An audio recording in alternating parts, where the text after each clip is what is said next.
C'est l'heure du rendez-vous avec vos experts Serre France Maine-et-Loire sur Oxygène Radio.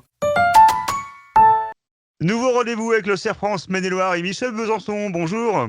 Bonjour Laurent. Vous êtes directeur général adjoint du Serre France Maine-et-Loire et chaque semaine nous faisons, en tout cas le plus souvent possible, nous faisons avec vous un petit tour d'horizon des trucs et astuces de la comptabilité et nous parlons aujourd'hui de choses très sérieuses que sont notamment les activités de chômage partiel. Tout à fait. Chômage partiel. Alors, le chômage partiel, c'est quelque chose qui était, assez peu utilisé depuis, on va dire, ça s'est beaucoup mis en place à compter du mois de mars. On peut dire que c'est le mot à la mode. C'est ça, malheureusement. Et donc, il a vécu quelques modifications au fur et à mesure du temps. Donc, au mois de mars, il a changé au 1er juin et puis il revient, on va dire, un peu en force avec ce confinement. Donc, concrètement, à compter du 1er novembre, dans la mise en place de l'activité partielle, il y a des choses qui changent. Lesquelles? La première des choses, c'est qu'on différencie deux secteurs d'activité, deux types d'entreprises. Ce sont les entreprises de secteur protégé qui subissent de plein fouet les fermetures administratives et les baisses d'activité. Et bien là, on revient à un niveau effectivement d'indemnisation de 70% de la valeur, on va dire, du salaire brut. Et puis pour les autres entreprises qui seraient moins concernées, on est à 60% du secteur. Un point important quand on évoque ces choses-là, c'est quand même une grosse différence par rapport au premier confinement. Tout à fait. Et puis, ce qu'il est important de savoir, c'est que le salarié, lui, est toujours indemnisé sur la valeur de 70% dans tous les cas. D'accord ? Donc, il touche 70% du salaire et que son salaire ne peut pas être inférieur à 8,03 euros de l'heure travaillée ou de l'heure, on va dire, absente, en chômage partiel en l'occurrence. Ce qui veut dire que, grosso modo, un salarié qui a un salaire égal ou inférieur à 1 730 euros brut par mois n'a pas d'impact sur son salaire. Alors, ça veut dire, par exemple, que, je vous coupe, désolé, ça veut dire qu'un salarié en chômage partiel n'aura pas de perte par rapport à son premier chômage partiel lors du premier confinement? Tout à fait, s'il est dans les secteurs, on va dire, notamment, qu'il soit dans les secteurs protégés, qu'il ne soit pas dans les secteurs protégés, il n'a pas d'impact. Ok. Voilà. Donc ça, c'est une bonne nouvelle pour le salarié. Par contre, pour l'employeur, lui, il doit assumer l'écart, puisque s'il est dans un secteur non protégé, eh bien, lui, il est indemnisé à hauteur de 60%. Alors, pour savoir si on est en secteur protégé ou pas protégé, je me renseigne sur le servicepublic.fr. Je vais voir si je suis dans les dispositifs de l'un ou de l'autre. Et un point important, c'est que les apprentis sont aussi indemnisés à hauteur de 100%.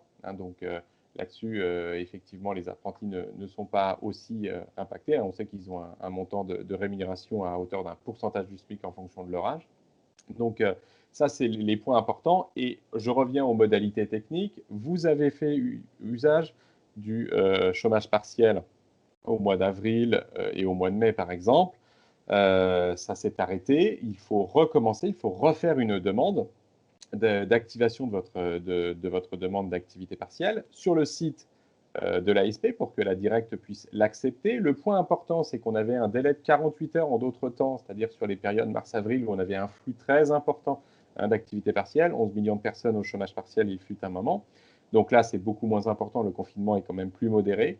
Et donc là, la directe se donne un délai de 15 jours pour pouvoir vous répondre. Donc ce qui veut dire que si vous voulez bénéficier de l'activité partielle pour le mois de novembre et que vous allez faire vos bulletins de paye, donc à peu près au 1er décembre, eh bien, au 15 novembre, il serait important que vous ayez fait vos demandes d'activité partielle. Ça me paraît essentiel que vous l'ayez fait pour que vous ayez votre réponse et qu'ensuite vous puissiez appliquer ou non, si vous aviez un refus, la mise en œuvre de l'activité partielle sur les bulletins de salaire. Comment on peut expliquer une telle différence entre 48 heures et les 15 jours de réponse? En fait, ce qui se passe, c'est qu'au mois de mars-avril, tout le monde était fermé, tout le monde était chez soi. C'est plus tout à fait le cas. Donc la directe, c'est pas qu'elle a besoin de plus de temps pour pouvoir, on va dire, analyser, c'est que le système, au mois de mars-avril, ça avait été l'ouverture des vannes et le contrôle a posteriori avec les difficultés qu'il y avait pu y avoir, on va dire, d'abus potentiels, malheureusement. Et là, l'idée, c'est de dire que comme il y a moins d'entreprises concernées par l'activité partielle… justement, on devrait aller plus vite. Alors, j'espère qu'on ne se donnera pas les 15 jours, mais ils ont bien précisé qu'ils pourraient utiliser les 15 jours pour pouvoir, en fait, tout simplement vérifier si l'entreprise est bien éligible au dispositif. Donc, la recommandation que je fais aux dirigeants, faites vos demandes avant le 15 novembre pour que vous ayez la réponse avant le 30 novembre et que vous puissiez produire vos payes au 1er décembre. Si vous avez vos payes à faire au 25, vous comprenez bien qu'en conséquence, eh bien, ça veut dire que le 10 novembre, ce soit fait. Oui, alors je vais rester là-dessus quand même, Oui. un petit instant pour avoir votre opinion.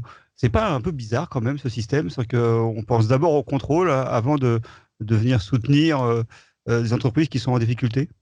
Alors, je dis bien qu'ils ont reprécisé dans le texte les 15 jours parce que je ne sais pas comment il sera mis en œuvre. Nous, on a fait déjà les premières demandes pour nos clients qui étaient concernés.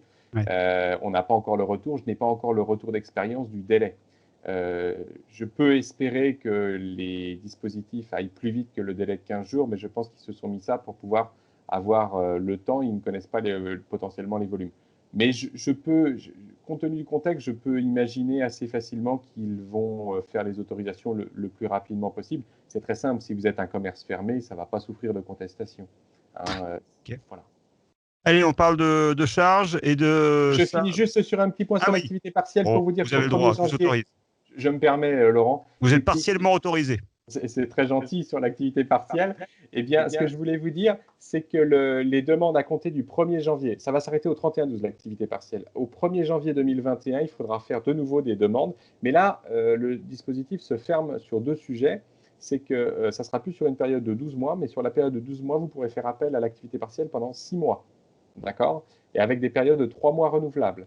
Et ensuite, l'autre information, là, elle concerne les salariés, c'est que si votre employeur est indemnisé à hauteur de 60%, à ce moment-là, vous serez indemnisé, vous, en tant que salarié, à hauteur de 60%. Ça, ce sont les textes qui sont prévus pour l'année 2021, ce qui veut dire que l'activité partielle va être quand même beaucoup moins intéressante pour le salarié. Pour l'employeur, ça va se calquer.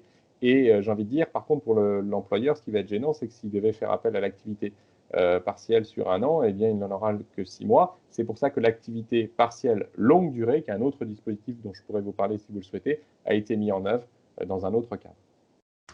C'est positif tout cela ou inquiétant? Je pense que c'est hypothétique puisqu'on ne sait pas exactement vers où on va. Donc, ils ont commencé à indiquer qu'ils souhaitaient ne pas ouvrir les vannes trop longtemps et que de toute façon, si l'économie ne se relance pas et qu'il y a toujours de l'épidémie pendant 1 an, je ne vois pas comment ils pourraient faire autrement que de faire sauter le verrou de ce qu'ils auraient mis en perspective.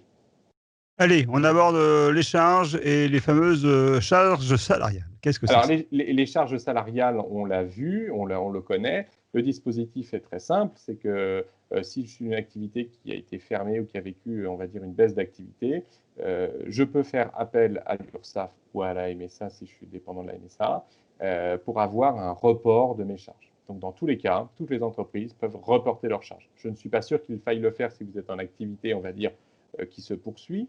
En revanche, si vous êtes sur une activité fermée, je ne peux que le recommander pour ne pas impacter votre trésorerie.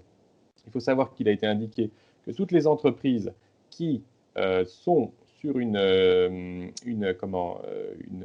fermeture administrative, eh bien, vous aurez les exonérations des cotisations sociales. Donc, la demande à faire est à réaliser sur le portail URSSAF. Vous avez 48 heures pour avoir une réponse. Le plan d'appurement sera ensuite mis à disposition. Le plan d'appurement, c'est soit un étalement, soit une exonération, voire une réduction, on va dire, qui sera mise à valoir sur vos prochaines cotisations. Le côté un peu ubuesque de la situation, c'est que le dispositif du premier confinement n'est pas encore mis en œuvre, c'est-à-dire que votre plan d'appurement a été décidé au 15 octobre dans votre DSN et que vous allez avoir le résultat du premier confinement, alors que le deuxième confinement avec ces exonérations va se mettre en place. Donc, les aides auxquelles vous auriez pu prétendre ne vont pas s'affecter sur des cotisations que vous ne payerez pas puisque vous allez les reporter. Ouais, ce qu'il faudrait, c'est écarter un peu plus les confinements, quoi, que le prochain soit plus tard. Qu'on ait le temps de s'en remettre. Ou qu'il n'y en ait pas. Ce serait pas mal non plus.